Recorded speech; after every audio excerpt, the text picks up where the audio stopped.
রব্বিল মাশরিকাইনি ওয়া রব্বিল মাগরিবাইন আল্লাযী খালাকা কুল্লা শাইইন যাওজাইন ওয়া আওজাবা আলাইনাল ইহসানা বিল ওয়ালিদাইন ওয়া নাশহাদু আল্লা ইলাহা ইল্লাল্লাহু ওয়াহদাহু লা শারীকা লাহু وأشهد أن محمدا عبده ورسوله سيد الكونين أي مايك مان تعال سايكل صحابه وأتباعه أجمعين ليلا ونهارا في الطرفين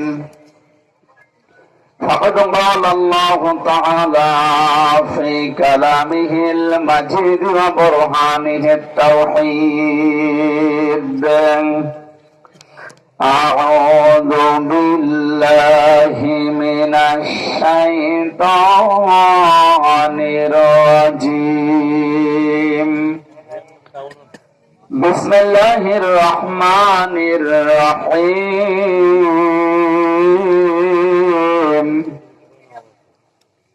الذين يجتنبون كبائر الإثم والفواحش إلا اللمم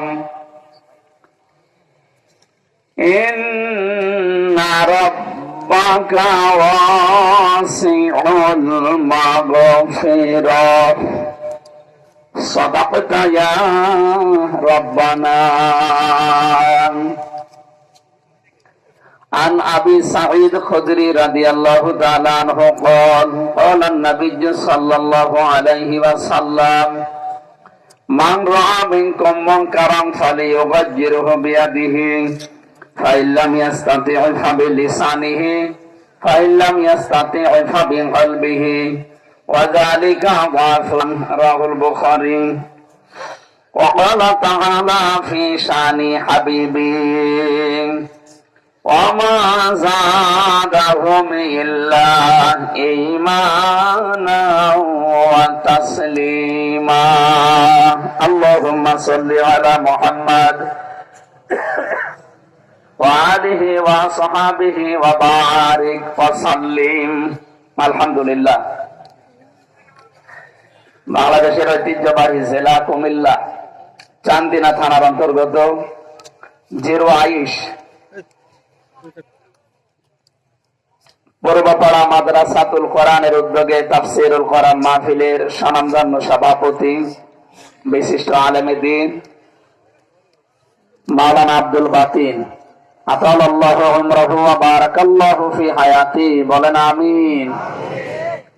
মাহফিলে আল্লাযী আনকাযা যাহরাক ওয়া রাফা'না লাকা যিকরাক, হে নবী আপনার পিঠকে বাঁকা করে রেখেছিল এরকম পাথর কি বোঝা কি আমি সরিয়ে দেইনি, আপনার নাম কি আমি বিশ্বময় ছড়িয়ে দেইনি।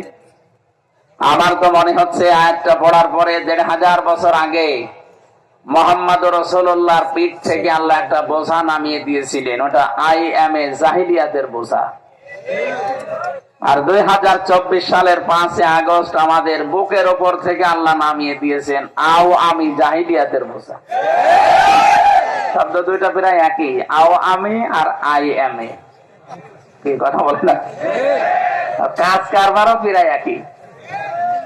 আপনি জাহিলি যুগের কর্মকাণ্ড গুলো দেখেন, ওরাও কোরআনে বাধা দিত, এরাও এই ১৫.৫ বছর কোরআনে বাধা দিয়েছে।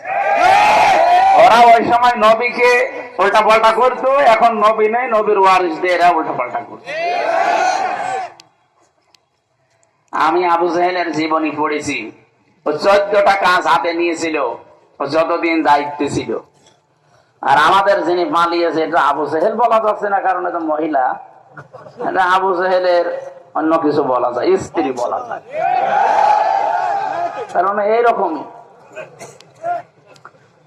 আমাদের শিক্ষা ব্যবস্থায় হাত দেওয়া এই দাদা বাবুদের কথা মতো একটা জাতিকে পুরা নষ্ট করার জন্য যে শিক্ষা ব্যবস্থা চালু করেছিল, যদি টিকে যেত পুরা জাতি নাস্তিক হয়ে যেত।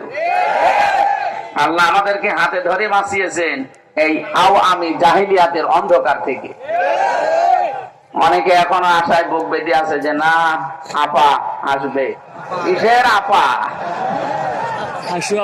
না আর আসবে না, কারণ পৃথিবীর ইতিহাসে এটা আশরাফ ঘানি পালিয়েছে, আজও ফিরে আসেনি। এই কয়েকদিন আগে আসাদ আল বাশার পালিয়েছে, বাশার আল আসাদ পালিয়েছে, আসেনি। কথা বলে না কেন? 850 বছর আগে পালিয়েছিল একজন লক্ষণ সেন, আজও আসেনি। এই যদি 850 বছরও না আসে, আপনি এই 3 মাস 10 দিনে আসবেন, কিয়ামত হয়ে যাবে, আসতে পারবেন না। কারণ যা করেছেন এ মানবতা আপনাকে মাফ করবে না, এইটাই আমার মনে বলে। আমি নিজেই তো না, কারণ 3টা বছর আমাকে যে কষ্ট দিলে, আমি মাফ করতে পারি, আমার মতো কষ্ট আপনাকে পাওয়া লাগবে। 3 বছর ফাঁসির কন্ডেম ছেলে থাকবেন, ছেলে মেয়ে আপনাকে ভুলে যাবে। এই যে এখন সিরিয়া থেকে যারা জেলখানা থেকে বের হচ্ছে, এরা নিজের নামও জানে না, কি কষ্ট দিয়েছে বলেন তো, নিজের নাম পর্যন্ত ভুলে গেছে। আসলেও এরকম কষ্ট ভেতরে দেয় ওরা, বিশেষ করে যাদেরকে আয়না ঘরে রাখে। মিনি আয়না ঘর আছে, আর বড়টাই তো আমি যাইনি, মিনিটাই গিয়েছিলাম। এখানেই যে কষ্ট, বড়টাই খালি আরো কি কষ্ট দেয়। একটা মানুষ জানে না যে এটা কোন বছর, এটা কোন মাস, কোন দিন, এটা কয়টা বাজে, ও জানে না। কারণ 8 বছর 10 বছর 14 বছর পড়ে আছে দুনিয়ায়, কেউ জানে না। ভাঙা ভাঙা অক্ষরে দেওয়ালের সাথে এই নখ দিয়ে লিখে রাখে যে ভাই যদি বাইরে যেতে পারেন তো আমার এই নাম্বার একটু জানাবেন যে আমি বেশি আছি। আপনি মানুষ, হ্যাঁ? আর মোস্তাক কি করেছিল তার জন্য আপনি কুমিল্লা বিভাগই দিলেন না। মোস্তাক যা করেছিল ভালোই করেছিল, ওইরকম মোস্তাক আরো কিছু তৈরি হওয়ার দরকার ছিল। মোস্তাক সাহেব মরে গেছে, আর কি বলবো। ও বেঁচে থাকলে ওর জন্য আমি আরো হায়াতের দোয়া করতাম যে আল্লাহ ওরে আরো বাঁচিয়ে রাখলেন না কেন, অন্তত এই দৃশ্যটা দেখে মরতে পারত। এত বড় বিশাল পাথর আল্লাহ যে নামিয়ে দিলেন, এখন আমাদের হালকা লাগছে। খালাকাল ইনসান আল্লামাহুল বায়ান। আল্লাহ তাআলা বলেন মানুষ আমি বানিয়েছি, আর কথা বলা আমি শিখিয়েছি। সেই কথা বলা বন্ধ করে রেখেছিল এই জালেমরা। আমাদের বাক শক্তি রুদ্ধ ছিল না? বলেন। যখন দাঁড়িয়ে বললো যে না, ওখানে মোস্তাকের বাড়ি কুমিল্লা বিভাগ দেওয়া হবে না, কি দুঃখ লেগেছে আপনাদের মনে, বলেন তো, যে আমরা কি করেছি। এই কুমিল্লার সাথে হাজার হাজার আলেমদের বিভিন্ন স্মৃতি জড়িয়ে আছে। সারা বাংলাদেশের 64 জেলার মানুষ জানে যে ইসলামপন্থী মানুষ যদি সেই ইসলামী আন্দোলন বলেন, পীর মুরিদি বলেন, আর বাকিগুলো যে তাহেরি ভাই যা করে এগুলো তো আছে, মানে সব দিক থেকে আপনার আগিয়ে আছেন। ইসলামী আন্দোলনে এ জেলায় বেশি, পীরদের সংখ্যা এ জেলায় বেশি, ভণ্ডদের সংখ্যাও বেশি। যদিও ভণ্ড কুমিল্লা একটু হালকা আছে, পাশের জেলা ব্রাহ্মণবাড়িয়া একটু বেশি, কারণ এরা বানানো ইবাদতে বিশ্বাসী।